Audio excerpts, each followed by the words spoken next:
Hello everyone. So today we are going to discuss the quant section of CLAT 2025 paper. CLAT 2025 means just last year paper. Okay. So quant में इसमें DI में आपके दो set आए थे. वो set के बेसिस पे एक DI सेट में 6 क्वेश्चंस था, दूसरे DI सेट में भी 6 क्वेश्चंस थे. तो टोटल 12 क्वेश्चंस हम लोग यहाँ पे डिस्कस करेंगे. और एग्जाम में हमारा क्या अप्रोच रहना चाहिए, कैसे सॉल्व करना चाहिए, कम से कम टाइम में कैसे सॉल्व कर सकते हैं, वो सब हम लोग यहाँ पे डिस्कस करेंगे. ठीक है. So this one is the first set. एक और बात बता देता हूँ, ये हमारा सेट ए था और भी कई सेट में एग्जाम्स आए थे, तो वो क्वेश्चंस का सीक्वेंस ऊपर नीचे हो सकता है बट क्वेश्चन सेम ही रहेगा. ठीक है. Okay. So this one is the first set. इसमें अगर आप देखोगे तो सेट का लेंथ बहुत ज़्यादा है. पैराग्राफ देखोगे तो काफ़ी ज़्यादा बड़ा है. तो ऐसे पैराग्राफ को आप कभी भी एग्जाम में 1 बाई 1 हर एक लाइन को आपको पढ़ना नहीं है. ठीक है. जस्ट एक ग्लैंस ले लो कि किसके रिगार्डिंग है. जैसे वर्ल्ड इनइक्वालिटी रिपोर्ट है. ठीक है. फीमेल को ज़्यादा मिल रहा है, मेल को ज़्यादा मिल रहा है, किसी स्टेट में जेंडर गैप ज़्यादा है, किसी स्टेट में कम है. बस ये सबसे रिलेटेड आपको डेटा दिया गया है, तो बस आपको एक ग्लैंस लेना है. ठीक है. एक्चुअली में नहीं पढ़ना है. जब क्वेश्चंस हम लोग करेंगे, क्वेश्चंस करने के बाद फिर वो डेटा को वहाँ पे सर्च करेंगे और फिर वहाँ पे एक्चुअल लाइन को पढ़ेंगे. अदरवाइज स्टार्टिंग में आपको क्या लेना है, जस्ट एक ग्लैंस लेना है. सो ग्लैंस ले चुके हो. अब आते हैं हम लोग फर्स्ट क्वेश्चन में, क्वेश्चन नंबर 1 में. ठीक है. ओके. यहाँ पे देखोगे, if the wages paid to man working in agriculture sector in Goa is ₹335 on an average, what is the amount of wages paid to women in the region. अब गोवा में आपको क्या देखना है, मैन और वीमेन के रिस्पेक्ट में देखना है. कहाँ पे कुछ सेंटेंसेस कुछ लिखा हुआ है क्या, तो देखते हैं हम लोग. गोवा में देखोगे,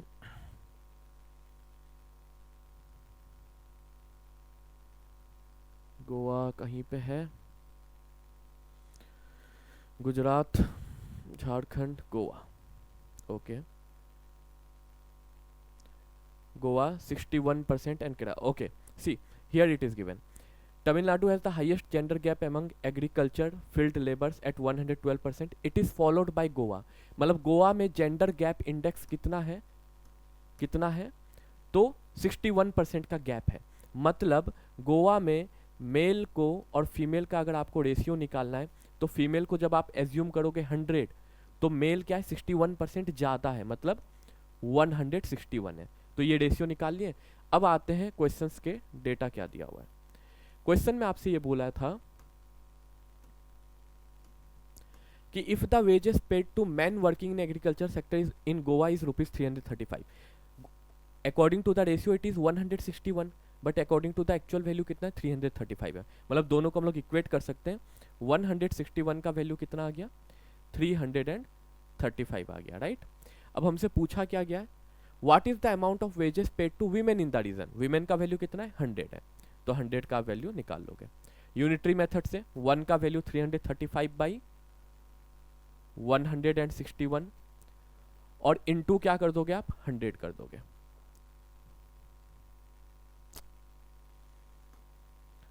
जस्ट अ सेकेंड.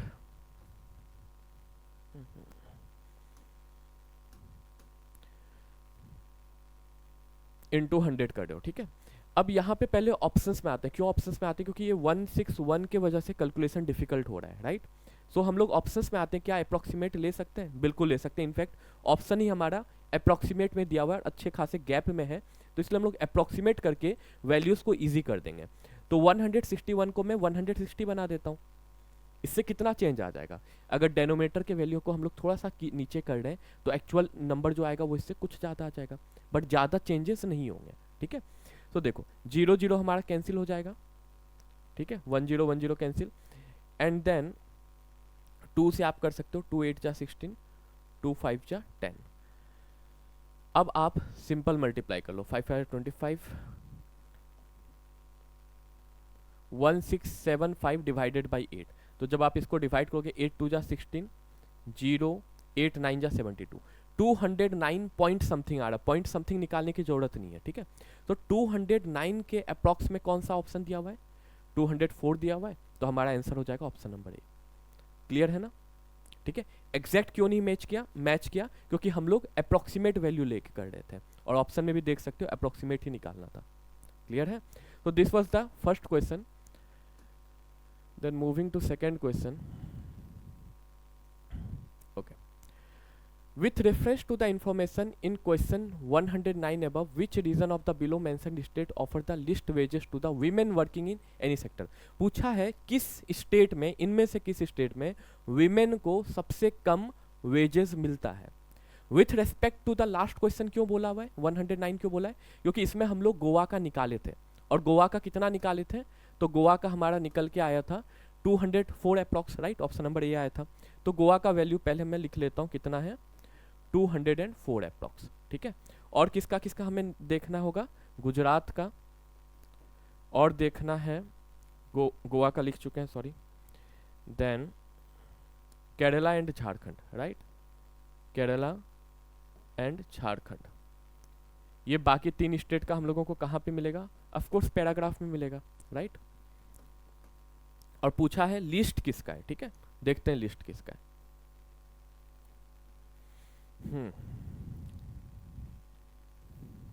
ये देखो लास्ट लाइन ही आप पढ़ोगे इसमें, but the women labours there get paid just ₹239 and 247 respectively. Respectively मतलब फर्स्ट स्टेट कौन सा है, झारखंड है, राइट.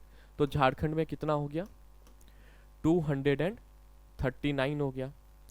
और उसके बाद दिया हुआ है हमारे पास गुजरात का 247 दिया हुआ है. केरला बस बच गया, केरला का चेक करते हैं.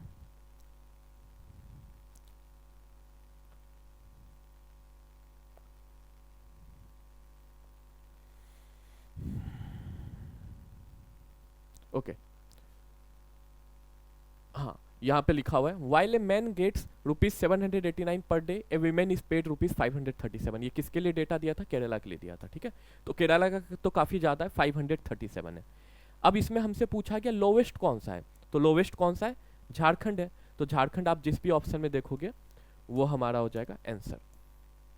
ठीक है, देख सकते हो झारखंड ऑप्शन नंबर डी हमारा क्या हो गया, आंसर हो गया. क्लियर ना. आगे मूव करते हैं नेक्स्ट क्वेश्चन में.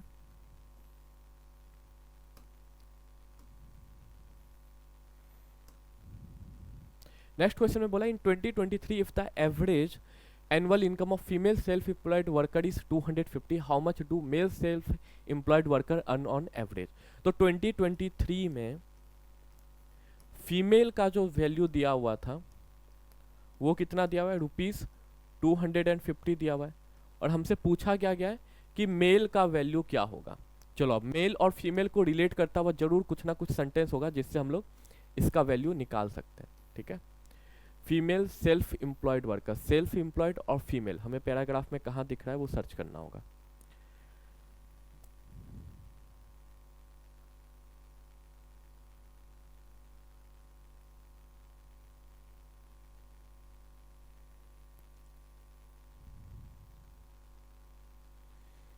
While a man is paid, according to the Ministry of Agriculture, while a man is paid ₹383 on an average, a woman makes a mere of 293. The most likely well man gets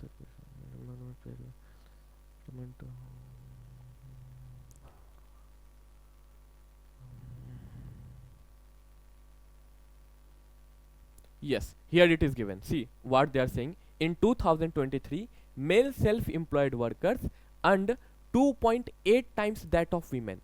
2.8 times that of women बोला है. और हमें women का value पता है कितना है 250, और इसका 2.8 टाइम्स बोला है मेल का, मतलब 2.8 से आप इसको मल्टीप्लाई कर दोगे. ठीक है, तो मल्टीप्लाई करोगे ये इधर 0 आ जाएगा, 0 0 कैंसिल. आपको जस्ट 25 इंटू 28 करना है, राइट. तो 25 इंटू 28 आप ऐसे कर सकते हो, एक कैलकुलेशन शॉर्टकट बता रहा हूँ, समझने की कोशिश करना.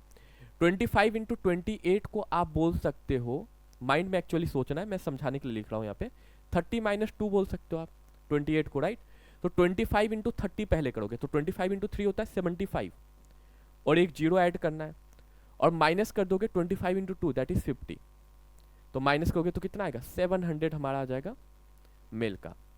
अब ये सब जो भी कैलकुलेशंस होता है वो एग्जाम में आपको माइंड में करना है, अगर आप प्रैक्टिस करोगे तो बिल्कुल हो सकता है. ठीक है, यहाँ पे मैं करके बता दिया हूँ. तो 700 आपका आंसर होना चाहिए. Okay, C option number C में क्या है 700 दिया हुआ है, तो 700 हमारा आंसर हो गया. क्लियर ना. सो 111th क्वेश्चन भी कर लिए. अब नेक्स्ट क्वेश्चन में मूव करते हैं 112th. इसमें देखो क्या बोला हुआ है, if a female casual worker earns rupees 200 per hour, what is the hourly wage of a male casual worker given that male casual workers earn 48% more than female casual worker? क्या इसमें हमें paragraph की need है?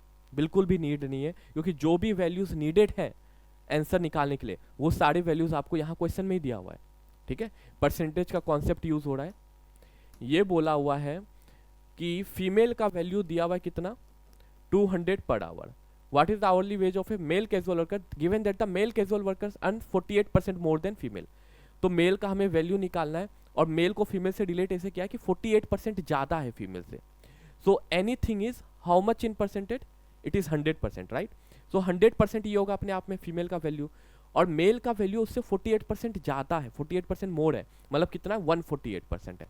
तो direct आप 200 का 148%, that is 148 by 100 से आप मल्टीप्लाई कर सकते हो। अदरवाइज आप 200 का पहले 48% निकाल दो, फिर उसमें ऐड करो, वो मेथड भी आप यूज कर सकते हो, which ever you prefer. But उसमें एक बार मल्टीप्लाई करना है, एक बार डिवाइड, एक बार ऐड करना है, थोड़ा सा लंबा चला जाएगा, ठीक है। तो ये आ गया हमारा, सॉरी 296, ठीक है, 296 ऑप्शन नंबर बी आ गया आंसर। क्लियर। चलो नेक्स्ट क्वेश्चन मूव करते हैं।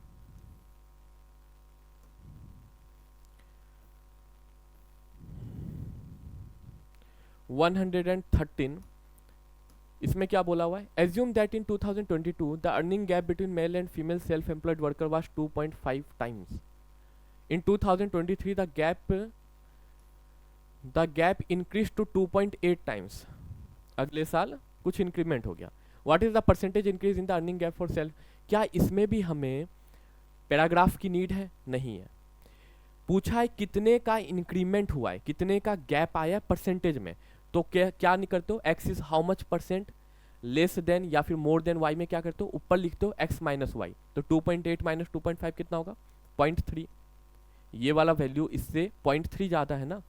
और पास्ट में वैल्यू क्या रहा था, पहले क्या वैल्यू था 2.5, तो उसको रख दोगे नीचे, इनटू कर दोगे 100। देख सकते हो दोनों में एक के बाद ही डेसिमल है, तो ये डेसिमल को जस्ट रिमूव कर सकते हो। 25 4 जा होता है 100, 4 3 जा क्या होता है 12, तो 12% हमारा आंसर आ गया। क्लियर है। मूव करते हैं नेक्स्ट क्वेश्चन में।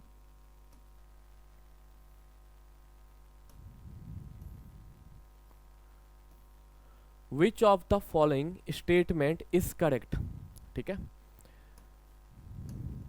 फर्स्ट स्टेटमेंट बोला है the ways gap of Goa. Veg gap का बात कर रहा है, अमाउंट का बात नहीं कर रहा है, मनी कितना मिलता है वो उसके बारे में बात नहीं किया है, तो ध्यान देना आपको लैंग्वेज में, ठीक है। The ways gap of Goa and Kerala state is less than Tamil Nadu. Goa and Kerala का बोर्ड है लेस देन तमिलनाडु है, ठीक है। तमिलनाडु को TN लिख दूं, चलो ठीक है। आगे बोला है the ways gap of Tamil Nadu is greater then Jharkhand and Gujarat. मतलब तमिलनाडु का और किससे किससे ग्रेटर है, झारखंड से भी है और गुजरात से भी है, right.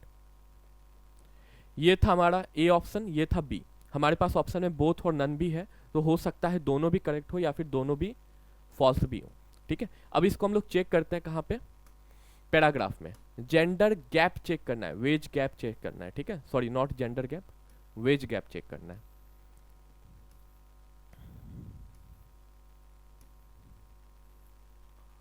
Okay, as of 2022-21 Tamil Nadu has the highest gender wage gap.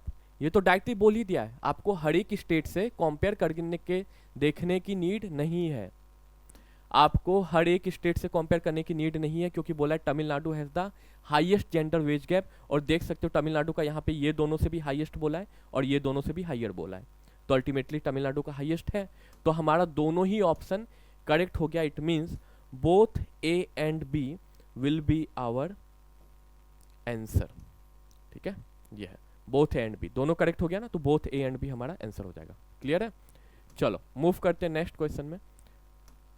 सो एक दो क्वेश्चंस में थोड़े से कैलकुलेशन थे, उसको मॉडरेट लेवल का कह सकते हैं, और बाकी सब क्वेश्चंस तो बहुत ही ज़्यादा इजी थे, वेरी वेरी इजी थे, ठीक है।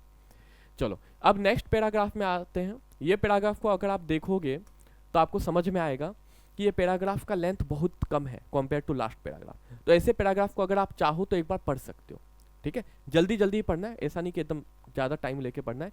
जस्ट देख लो क्या क्या डेटा दिया हुआ है। टोटल मंथली इनकम दिया हुआ है, फिर 10% एक्स्ट्रा हाउस रेंट अलाउंस मिलता है, और उसके बाद सब कुछ क्या दिया हुआ है, एक्सपेंडिचर दिया हुआ कि इसमें इतना खर्चा हुआ, उसमें उतना खर्चा हुआ। इतना चीज़ को बस दिमाग में रख लिए। ठीक है, अब आते हैं क्वेश्चंस पे। How much money does mister Das pay on the house rent. तो हाउस रेंट का आपको परसेंटेज दिया हुआ है। ठीक है, तो पहले आपको टोटल इनकम निकालना होगा। कैसे निकालोगे टोटल इनकम? देखो, including his wife and daughter his total monthly income includes A salary. Total monthly income में दो एंटिटीज आते हैं, एक आता है सैलरी विच इज 9228।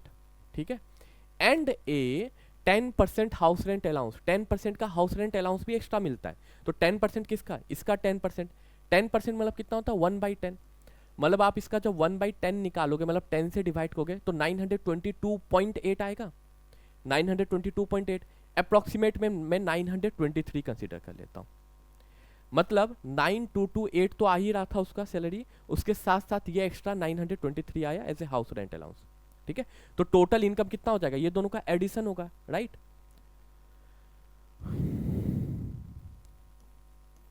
10151 आया है। ठीक है, अब देखोगे अगेन ये नंबर को 10151 है, और ये बहुत ज़्यादा नियर है 1050 से। तो क्या हम लोग इसको 1050 कंसीडर नहीं कर सकते? बिल्कुल कर सकते हैं। लेकिन सर करने की नीड क्या थी? नीड ये थी कि अगर आप 1015 लेके करते तो कैलकुलेशंस हर एक जगह पे जहाँ जहाँ ये वैल्यू का रिक्वायरमेंट होता बहुत ज़्यादा डिफिकल्ट हो जाता। बट लास्ट में जीरो हो तो कैलकुलेशन बहुत ईजी हो जाते हैं। जब भी जीरो आता है तो कैलकुलेशन ईजी आ जाता है, और जस्ट 1 डिक्रीज करना पड़ा तो उतना अप्रोक्सीमेट आप डेफिनेटली कंसीडर कर सकते हो। तो इसको आप अब कंसीडर करोगे उस पर्सन का इनकम। ठीक है, इसको आप कंसीडर करोगे इनकम, और इनकम कैसे आए ये मैं बता चुका हूं। अब आते हैं क्वेश्चंस पे। क्वेश्चन में बोला how much money does mister Das pay on the house rent. तो हाउस रेंट में कितना दिया था? 18%, राइट। मतलब अगर आप इस वैल्यू का 18% निकाल दोगे, दैट इज 18/100 से मल्टीप्लाई कर दोगे, तो आपका आंसर आ जाएगा। देख सकते हो ना, जीरो रखने का क्या फायदा हुआ? अब यहाँ पे 1 रखते तो कैंसिल नहीं हो पाता, जीरो रख दो कैंसिल हो गया बहुत इजीली, है कि नहीं? फिर 5 से कैंसिल हो रहा है, 2 से 9/18, तो 9 3 जा 27 एंड 9 2 जा 18, 1827 ऑप्शन नंबर ए हमारा आंसर आ रहा है। देखिए ऑप्शन अप्रोक्सीमेट लिए और एग्जैक्ट वो आंसर आ गया। इट मीन्स एग्जामिनर भी आपसे यही एक्सपेक्ट कर रहा था कि आप इतना अप्रोक्सीमेट लो, क्योंकि अगर 10151 लेते तो वैल्यू कुछ ज़्यादा आते, बट उसको पता है कि वो वैल्यूज एक्चुअल में कंसीडर करने से कैलकुलेशन बहुत डिफिकल्ट हो जाएगा। तो मैं चेक करना चाहता हूँ कि जो स्टूडेंट पढ़े हैं उनको इतना पता है कि नहीं कि वैल्यूज़ को अप्रोक्सीमेट लेके कैसे स्मार्ट कैलकुलेशन करते हैं। तो ऐसे ही एग्जाम में अगर आप करोगे तो मैक्सिमम कितना, 10 सेकेंड, 10 सेकेंड के अंदर इतना तो कैलकुलेशन आप कर ही सकते हो। इसको निकालने का अलग से टाइम, बट सिर्फ ये क्वेश्चन का आंसर निकालने में 10 सेकेंड से ज़्यादा क्या ही लगेगा, राइट। चलो मूव करते हैं नेक्स्ट क्वेश्चन में।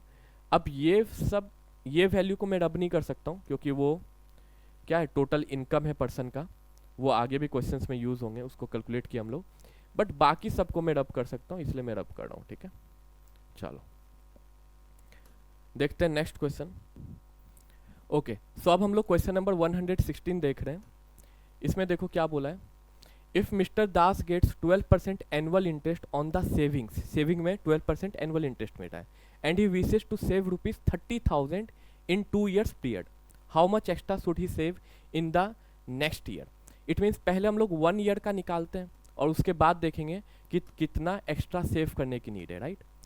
तो पहले सेविंग देखते हैं। सेविंग का वैल्यू हमें दिया हुआ था क्वेश्चन में, कितना सेविंग है? 12% of the total monthly income, और मंथली इनकम हम लोग ऑलरेडी फाइंड आउट कर चुके थे, इतना है। तो इसका आपका सेविंग निकालोगे तो 12% मीन्स 12/100 ऑफ 10150। ठीक है,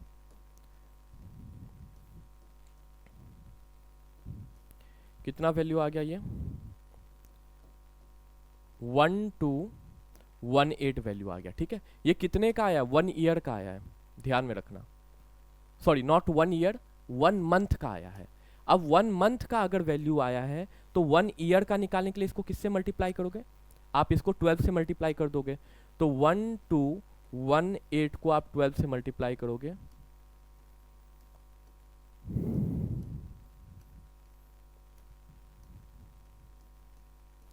14544 आया, 14544 हमारा वैल्यू आ गया। ठीक है, अब वापस आते हैं हम लोग क्वेश्चंस पे। अब देखो इसमें क्या बोला था कि gets 12% annual interest on the saving, मतलब इस पे 12% का एनुअल इंटरेस्ट मिलेगा, मतलब एक साल में 12% एक्स्ट्रा मिलेगा। तो ये वैल्यूज और इंक्रीज हो जाएगा, और इंक्रीज होकर के इतना तो समझ में आ रहा है कि 15,000 को वो क्रॉस कर देगा। एक रफ कैलकुलेशन अगर आप माइंड में करोगे, 12% वैल्यू निकाल के इसमें ऐड करोगे तो 15,000 क्रॉस करता हुआ आराम से दिख रहा है, राइट। तो 1 ईयर में 15,000 क्रॉस हो गया, तो 2 ईयर्स में क्या 30,000 क्रॉस नहीं हो जाएगा? ऑलरेडी 30,000 क्रॉस हो जाएगा। तो पूछा है कि 3rd ईयर में कितना उसको एक्स्ट्रा सेव करना चाहिए। कोई सेव करने की नीड नहीं है। क्यों नहीं है? क्योंकि ऑलरेडी उसका 2 ईयर्स में 30,000 वैल्यू को वो क्रॉस कर दे रहा है। तो नेक्स्ट ईयर अगर उसको सेव करना है तो करे, बट सेव करने की नीड नहीं है क्योंकि 30,000 क्रॉस हो रहा है। Is it clear? चलो अब मूव करते हैं हम लोग नेक्स्ट क्वेश्चन में। अगेन इनकम का वैल्यू में रब नहीं करने जा रहा हूँ क्योंकि ये आगे भी हमें शायद काम आ सकता है नेक्स्ट क्वेश्चन में। बाकी सब वैल्यूज में रब कर रहा हूँ। Okay, coming to 117th question. बोला which of the following is true regarding the home budget of mister Das. The total amount spend on house rent, entertainment and education is greater than the total amount spend on food expense, medical expense and saving. चलो देखते हैं, house rent, entertainment and education बोला है।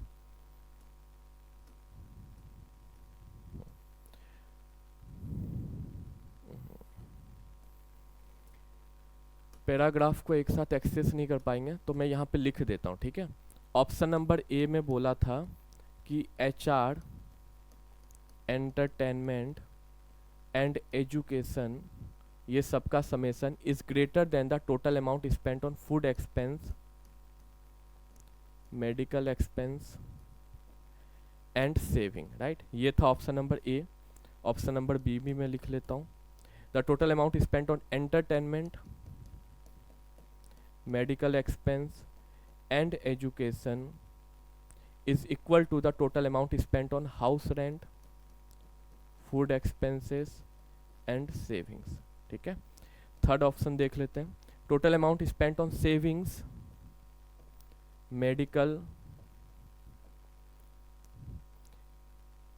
Expenses and education is less than the total amount spent on HR, food expenses and entertainment, ठीक है। इसको लिखना पड़ा मुझे, आपको एग्जाम में नहीं भी लिखोगे तो चलेगा क्योंकि पैराग्राफ को यहाँ पे एक्सेस करना है एक साथ, ठीक है। चलो अब आते हैं पैराग्राफ में कि कौन सा इनमें से क्या है करेक्ट है, ट्रू है पूछा है। अब देखोगे तो सबसे फर्स्ट ऑप्शन में HR, तो HR का कितना वैल्यू दिया हुआ है? 18% है वैल्यू, ठीक है। एंटरटेनमेंट का कितना वैल्यू दिया हुआ है? 9%। एजुकेशन का कितना वैल्यू दिया हुआ है? 23%, राइट। एंड फूड का कितना हुआ है? फूड का आपको दिया हुआ है 25%। एंड मेडिकल का कितना है? 13%। और सेविंग कितना है? 12%, ठीक है। टोटल 6 ही तरीके के वैल्यूज हैं, मतलब 5 एक्सपेंडिचर्स दिए हुए हैं और उसके बाद एक सेविंग है, तो टोटल 6 एंटिटीज है हमारे पास, ठीक है। कुछ भी बचा नहीं है। तो अब अगर आप फर्स्ट वाले का एडिशन करोगे, 18 + 9 कितना हो गया? 27। 27 + 23 कितना हो गया? 50 हो गया, राइट। ये 50 हो गया टोटल। अगर ये 50 है तो क्या दूसरे वाले को हम लोगों को ऐड करके वैल्यू निकालने की जरूरत है? नहीं जरूरत है। वहां पे हम लोग टाइम सेव कर सकते हैं, क्योंकि अगर ये 50 है तो ये वाला वैल्यू 50 से कम नहीं आएगा, ये भी एग्जैक्ट 50 आएगा, क्योंकि टोटल खर्चा कितना होगा? 100% होगा ना, है कि नहीं। सेविंग मिला करके इनकम क्या होता है? एक्सपेंडिचर प्लस सेविंग होता है, राइट। तो एक्सपेंडिचर जितना हो गया उसके साथ जो सेविंग भी है वो दोनों को ऐड करने पे इनकम आना चाहिए, मतलब 100% आना चाहिए। तो ये अगर 50 है तो बचा हुआ भी 50 होगा, तो मतलब दोनों इक्वल होगा। लेकिन क्या यहाँ पे इक्वल बोला है? नहीं, ग्रेटर बोला है, इसलिए ऑप्शन नंबर ए तो ट्रू नहीं हो सकता है। दूसरा का चेक करते हैं। एंटरटेनमेंट का भी यहीं से वैल्यू लिख लेते हैं, 9 है। मेडिकल का वैल्यू कितना था? 13। एजुकेशन का वैल्यू था 23। ये सबको ऐड करो, 23, 33, 32, 42, 52, 42, 46, 45 आया। इधर अगर 45 है और इधर भी 3 वैल्यूज हैं और ये सब का जो एडिशन आएगा वो कितना आएगा, 100% 55 आएगा, क्योंकि टोटल कितना आना है, 100 आना है। तो क्या ये दोनों इक्वल है, नहीं है इक्वल। ठीक है, कैसे मैं पता किया 55 है, क्योंकि टोटल 6 तरीके के खर्चे थे including saving.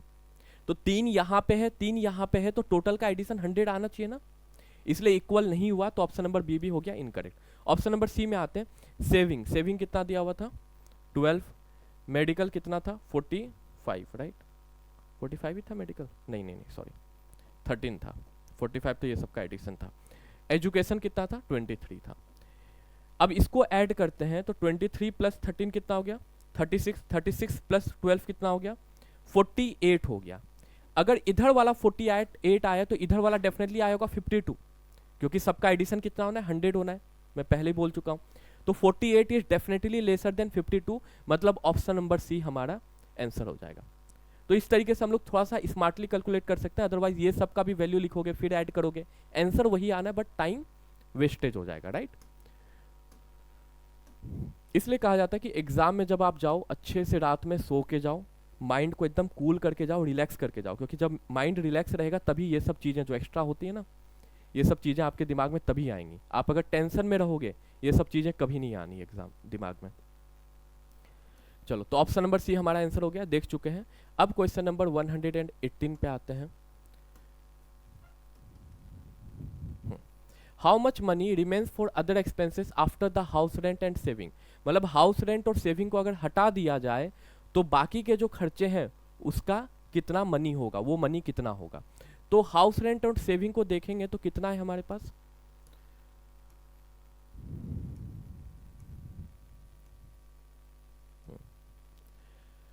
House rent and saving, house rent है आपका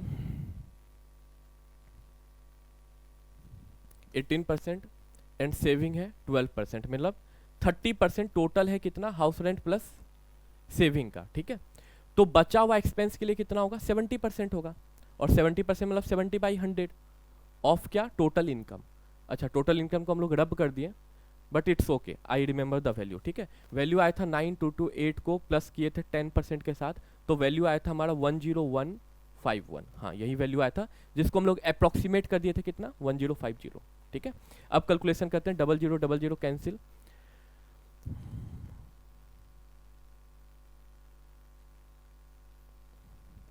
7105, क्या ऐसा कहीं ऑप्शन है इस क्वेश्चन में 7105, देख सकते हो 7106 है। एग्जैक्ट क्यों नहीं आया ये, क्योंकि मैं पहले ही जो इनकम था वो 10150 के जगह 1 के जगह कंसीडर किया था 0, मतलब कुछ डिक्रीज कर दिया था, तो वैल्यू भी जो आएगा वो थोड़ा सा डिक्रीज होके आएगा। तो देख सकते हो इसके नियर बाय में यही ऑप्शन है, यही हमारा आंसर होगा। ठीक है, मूव करते हैं नेक्स्ट क्वेश्चन में।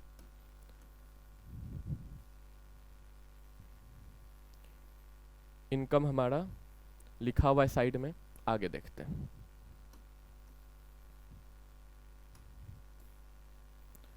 Okay, question number 119. If the expenditure on food and entertainment is increased by 10%, food and entertainment का अभी हम लोग ऐड किए थे ना वैल्यू, कितना आया था food and entertainment,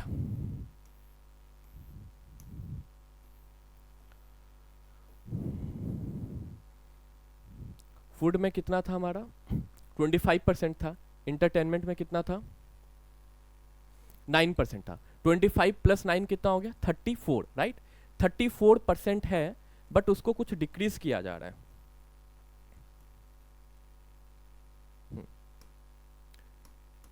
34% पहले से था, सॉरी डिक्रीज नहीं, उसको इंक्रीज किया जा रहा है कितना 10% से, मतलब 34 पे 10% का इंक्रीमेंट हो गया। ये मत सोच लेना कि 34 प्लस 10 कर दिए 44 आ गया, ये वैल्यू अपने आप में 10% इंक्रीज हो गया है।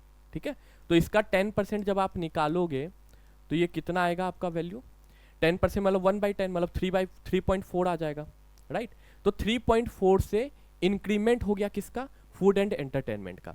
फूड एंड एंटरटेनमेंट का क्या है ये एक्सपेंडिचर है, तो जब आप ज़्यादा खर्चा करते हो आप सेविंग कम करोगे, राइट। और अगर आपका इनकम फिक्स रहे उसके बाद अगर आप ज़्यादा खर्चा कर रहे हो तो आपका सेविंग क्या होगा उतना ही कम होगा। मान लो अगर आपका इनकम है 10,000 रुपये, उसमें से अभी तक आप खर्चा कर रहे थे 8,000 रुपये, अब 8,500 खर्चा कर रहे हो, मतलब 500 एक्स्ट्रा कर रहे हो, तो आपका सेविंग से ही वो जाएगा ना, तो सेविंग आपका क्या हो जाएगा, 500 डिक्रीज हो जाएगा। जितना आप एक्सपेंडिचर इंक्रीज करोगे उतना आपका सेविंग डिक्रीज होगा, if the income remains constant. ठीक है, तो मतलब अगर 3.4% का आपका एक्सपेंडिचर इंक्रीज हुआ है due to food and entertainment, तो आपका 3.4% का ही सेविंग डिक्रीज होगा, राइट। तो सेविंग हमारे पास पहले से कितना था, सेविंग हमारे पास पहले से था 12%, right. He saves 12% of the total monthly income. तो 12% हमारा सेविंग था, लेकिन अब इसमें 3.4% का डिक्रीमेंट हो जाएगा, it means we will minus this value, so it will come out to be 8.6%, right. अब 8.6% डेफिनेटली हमारे पास ऑप्शन में रहना चाहिए। देखो 8.6% है ना, ऑप्शन नंबर बी, तो ऑप्शन नंबर बी हमारा आंसर हो गया। ठीक है, क्लियर है। चलो नेक्स्ट क्वेश्चन मूव करते हैं। यहीं पे मैं कर लूँ, रब करने की नीड है, चलो इतना रब कर देता हूँ मैं।